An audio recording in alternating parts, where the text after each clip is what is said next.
Hey everyone, this is Gene, and today we're going to discuss the Photoshop interface. I'll show you where to find everything and how to navigate around the software. When you first look at Photoshop, it can be a bit overwhelming. Everywhere you look, there are menus, icons, and panels. Once you have a basic understanding of how everything is laid out, though, you can turn the chaos into efficiency. Let's start out with the most basic area first, the document window. Most of you will have seen this type of interface before in a web browser. Well, it's the same basic idea here. Each new project that you open will show up in a different tab or window. You simply select the tab of the image that you'd like to work with, and that brings it into focus.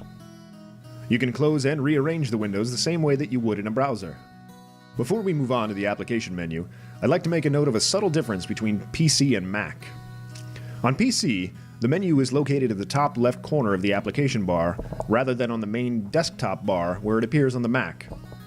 There are also a couple of subtle differences between how the menus are arranged. We're going to be covering all this in depth in the next section. So in the top left corner, you're going to find shortcuts to launch both Adobe Bridge and Mini Bridge. To the immediate right of these sections, you'll also find options to alter your view. You can elect to show rulers, guides, and a grid. You can control the zoom and change the arrangement of your image windows. Workspace presets and a link to Adobe CS Live are off to the far right.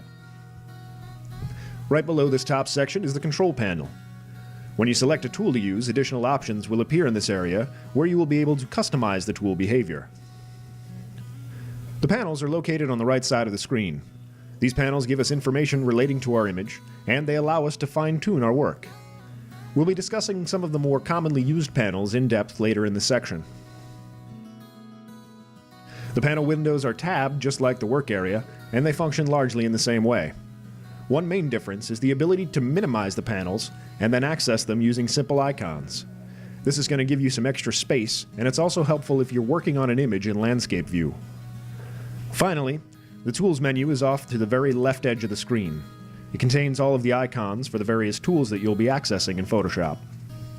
Well, that's all for now. Please comment, rate, and subscribe below. If you have any Photoshop questions, please send them to requests@mahalo.com.